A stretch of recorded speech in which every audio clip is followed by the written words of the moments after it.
윤석열 정부의 1기 내각 국무위원 후보자 6명 청문회가 동시에 열리고 있습니다.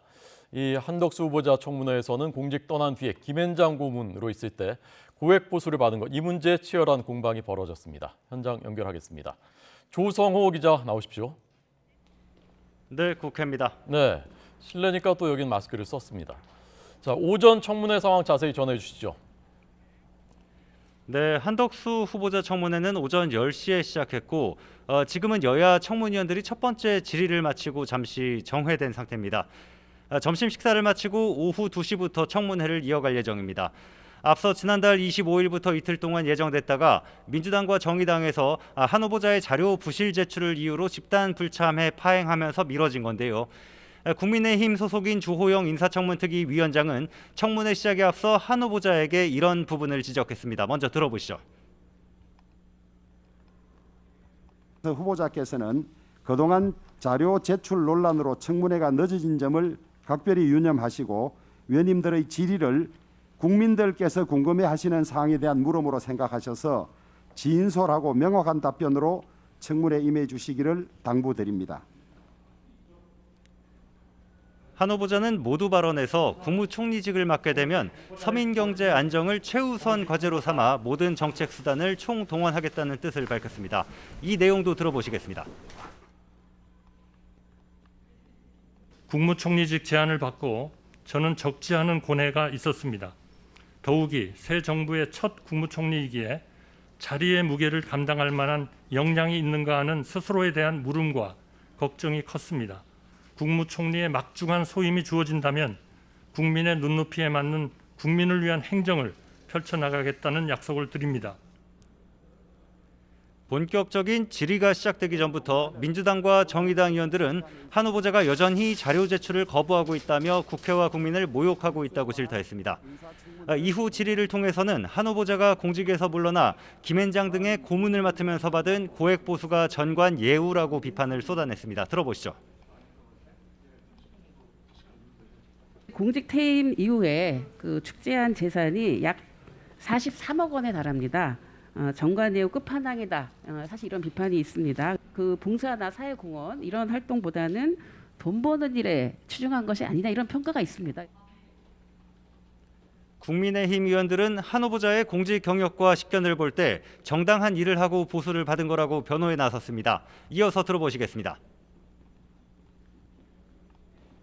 44년여 동안 민관을 거치며 쌓은 경륜은 물론이고 경제, 외교, 통상 분야의 최고 전문가이고 국정 전반에 대한 이해도가 상당히 높다는 점에 비춰보면은 김앤장 고문이 순수한 사적 이익을 목적으로 했다고는 보기 어렵고, 한 후보자는 공직자 출신으로 이해 충돌 논란을 불러올 만한 일은 전혀 없었다며 적극적으로 반박했습니다.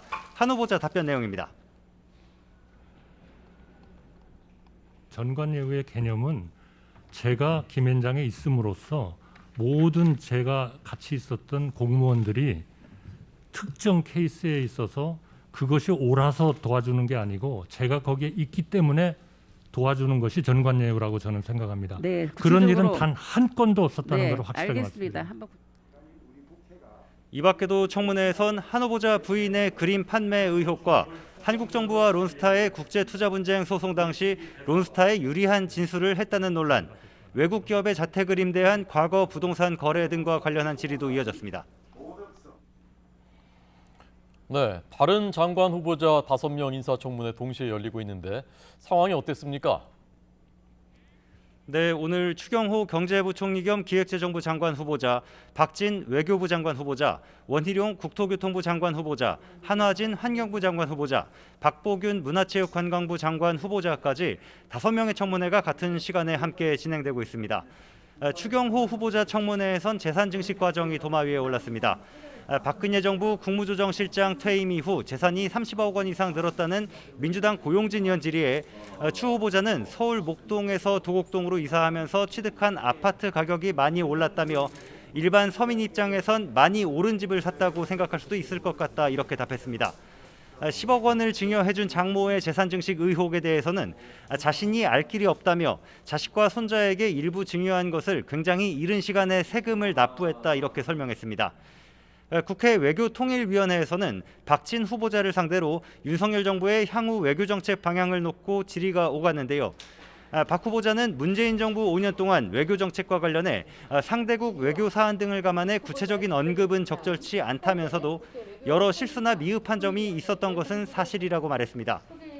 북핵 대응책으로는 미국의 전술핵을 배치하는 문제에 대해서는 부정적인 입장을 거듭 확인했고 한미동맹의 긴밀한 공조로 확장 억제 실행력을 높이는 게 지금으로선 한반도 평화를 위한 가장 중요한 과제라고 말했습니다.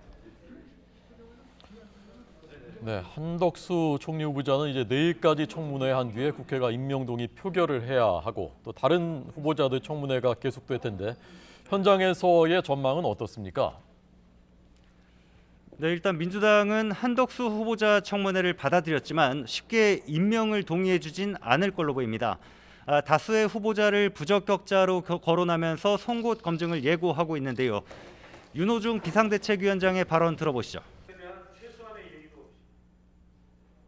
19명의 후보자들을 보니 인사청문 명단이라기보다는 검찰의 수사 대상자 명단이라고 하는 것이 더 적합할 것입니다. 민주당은 이번 인사청문회를 통해 고위공직에 대한 국민 기준을 정립하겠습니다. 반면에 국민의힘은 민주당을 향해 자료와 근거를 갖고 비판하되 새 정부 출범을 발목 잡게 하는 식이나 비판을 위한 비판을 해선 안 된다며 견제하고 있습니다. 국민 눈높이에서 합리적인 비판을 해주시기를 바라고 문제가 없음에도 불구하고 전국 상황을 이용해서 인사청문 경과 보고서를 채택하지 아니하는 그런 우를 범하지 않기를 바랄 뿐입니다. 지난주부터 민주당의 검찰 수사권 분리, 이른바 검수완박 입법 강행 추진으로 여야 갈등이 최고조인 상황인데다 다수 의석을 가진 민주당이 낙마 대상자로 점찍은 정호영 보건복지부 장관 후보자, 김인철 행정안전부 장관 후보자, 한동훈 법무부 장관 후보자 등의 청문회와 한덕수 후보자 임명 동의 협조와 연계해서 대응하게 되면 여야 충돌은 한층 격해질 것으로 보입니다. 지금까지 국회에서 YTN 조성호입니다.